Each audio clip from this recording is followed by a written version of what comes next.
Master Key System by Charles F. Haanel. Part 17. The kind of deity which a man, consciously or unconsciously worships, indicates the intellectual status of the worshipper. Ask the Indian of God, and he will describe to you a powerful chieftain of a glorious tribe. Ask the pagan of God, and he will tell you of a god of fire, a god of water, a god of this, that, and the other. Ask the Israelite of God, and he will tell you of the God of Moses, who conceived it expedient to rule by coercive measures, hence the 10 Commandments. Or he will tell you of Joshua, who led the Israelites into battle, confiscated property, murdered the prisoners, and laid cities waste. The so-called heathen made graven images of their gods, whom they were accustomed to worship. But among the most intelligent, at least, these images were but the visible emblems which they used to facilitate mental concentration on the qualities which they desired to externalize in their lives. We of the 20th century worship a God of love in theory, but in practice we make for ourselves graven images of wealth, power, fashion, custom, and conventionality. We fall down before them and worship them. We concentrate on them, and they are thereby externalized in our lives. The reader who masters the contents of Part 17 will not mistake symbols for reality. He will be interested in causes rather than effects. He will concentrate on the realities of life, and will then not be disappointed in the results. We are told that man has dominion over all things. This dominion is established through mind. Thought is the activity which controls every principle beneath it. The highest principle, by reason of its superior essence and qualities, necessarily determines the circumstances, aspects, and relation of everything with which it comes into contact. The vibrations of mental forces are the finest and consequently the most powerful in existence. To those who perceive the nature and transcendency of mental force, all physical power sinks into insignificance. We are accustomed to look upon the universe with a lens of 5 senses, and from these experiences our anthropomorphic conceptions originate, but true conceptions are only secured by spiritual insight. This insight requires a quickening of the vibrations of the mind, and is only secured when the mind is continuously concentrated in a given direction. Continuous concentration means an even, unbroken flow of thought, and is the result of patient, persistent, persevering, and well-regulated system. Great discoveries are the result of long-continued investigation. The science of mathematics requires years of concentrated effort to master it, and the greatest science, that of the mind, is revealed only through concentrated effort. Concentration is much misunderstood. There seems to be an idea of effort or activity associated with it, when just the contrary is necessary. The greatness of an actor lies in the fact that he forgets himself in the portrayal of his character, becoming so identified with it that the audience is swayed by the realism of the performance. This will give you a good idea of true concentration. You should be so interested in your thought, so engrossed in your subject, as to be conscious of nothing else. Such concentration leads to intuitive perception and immediate insight into the nature of the object concentrated upon. All knowledge is the result of concentration of this kind. It is thus that the secrets have been wrested from heaven and earth. It is thus that the mind becomes a magnet, and the desire to know draws the knowledge, irresistibly attracts it, makes it your own. Desire is largely subconscious. Conscious desire rarely realizes its object when the latter is out of immediate reach. Subconscious desire arouses the latent faculties of the mind, and difficult problems seem to solve themselves. The subconscious mind may be aroused and brought into action in any direction, and made to serve us for any purpose, by concentration. The practice of concentration requires the control of the physical, mental, and psychical being.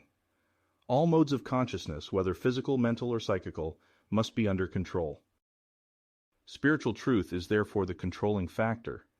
It is this which will enable you to grow out of limited attainment and reach a point where you will be able to translate modes of thought into character and consciousness. Concentration does not mean mere thinking of thoughts, but the transmutation of these thoughts into practical values. The average person has no conception of the meaning of concentration. There is always the cry to have, but never the cry to be. People fail to understand that they cannot have one without the other, that they must first find the kingdom before they can have the things added. Momentary enthusiasm is of no value. It is only by unbounded self-confidence that the goal is reached. The mind may place the ideal a little too high and fall short of the mark. It may attempt to soar on untrained wings and instead of flying, fall to earth. But that is no reason for not making another attempt. Weakness is the only barrier to mental attainment. Attribute your weakness to physical limitations or mental uncertainties, and try again. Ease and perfection are gained by repetition. The astronomer centers his mind on the stars, and they give forth their secrets. The geologist centers his mind on the construction of the earth, and we have geology. So with all things. Men center their minds on the problems of life, and the result is apparent in the vast and complex social order of the day. All mental discovery and attainment are the result of desire plus concentration. Desire is the strongest motive to action. The more persistent the desire, the more authoritative the revelation.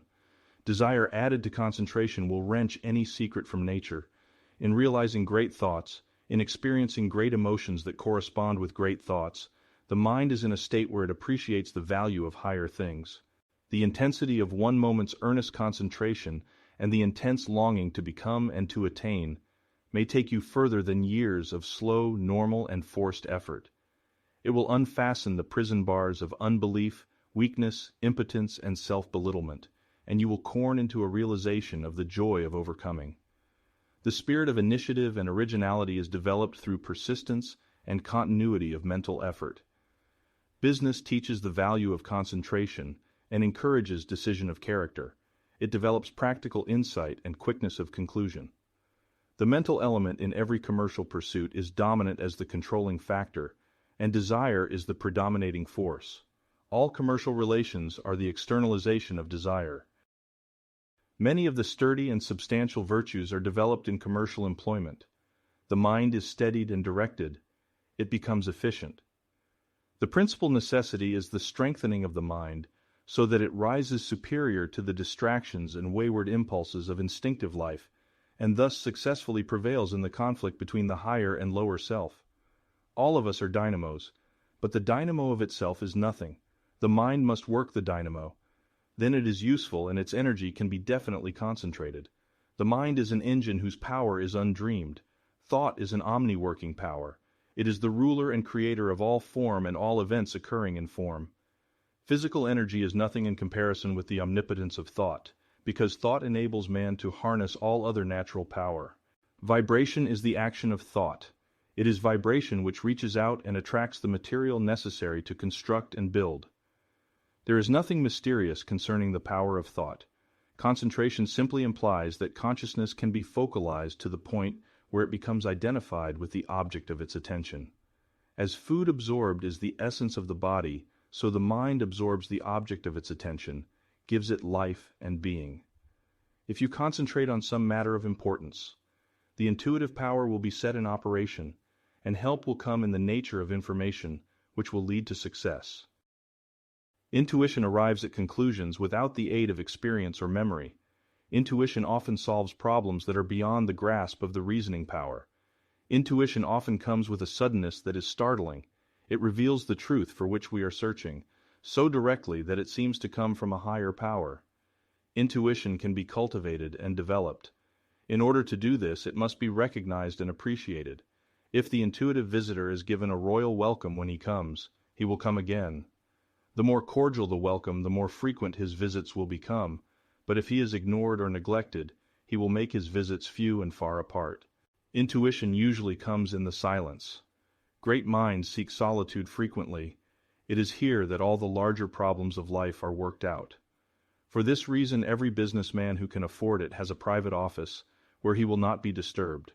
If you cannot afford a private office, you can at least find somewhere where you can be alone a few minutes each day, to train the thought along lines which will enable you to develop that invincible power which is necessary to achieve. Remember that fundamentally the subconscious is omnipotent.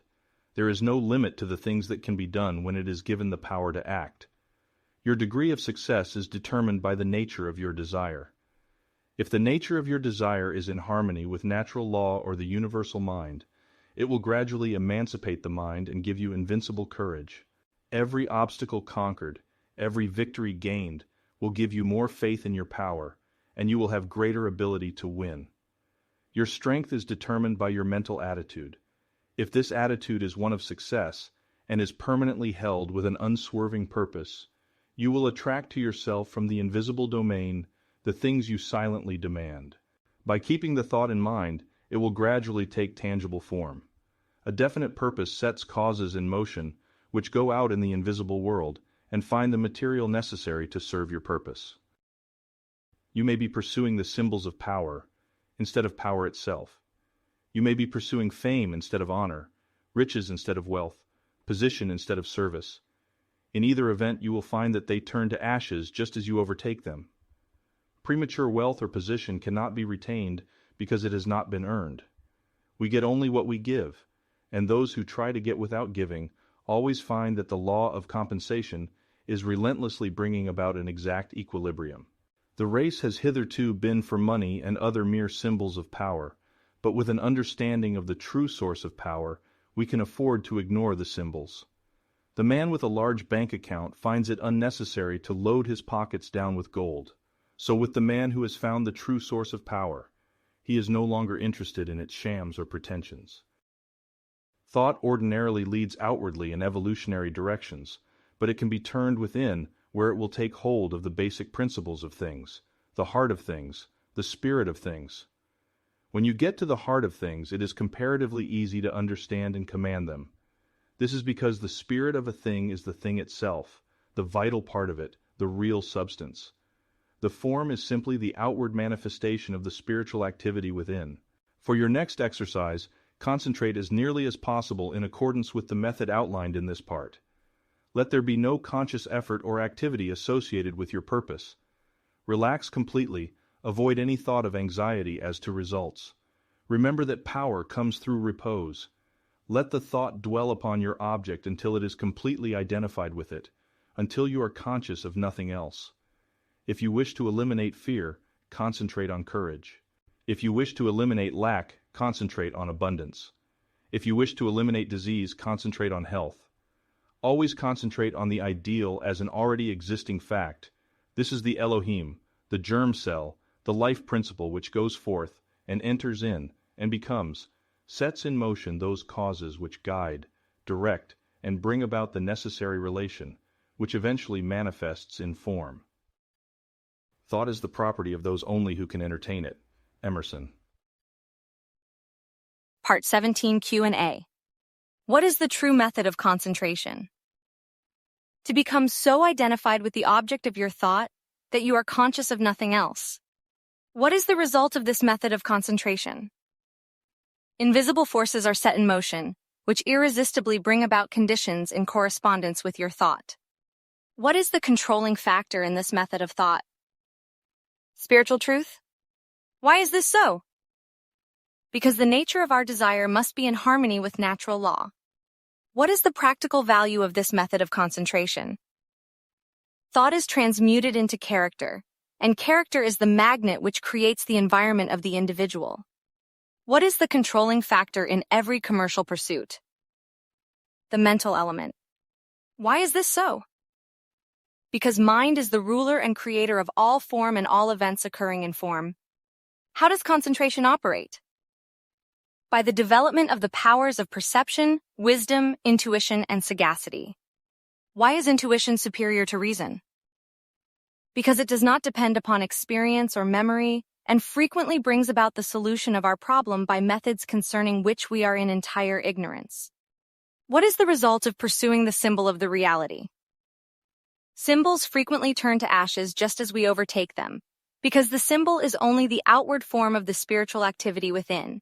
Therefore, unless we can possess the spiritual reality, the form disappears. The greatest events of an age are its best thoughts. It is the nature of thought to find its way into action. Bovie,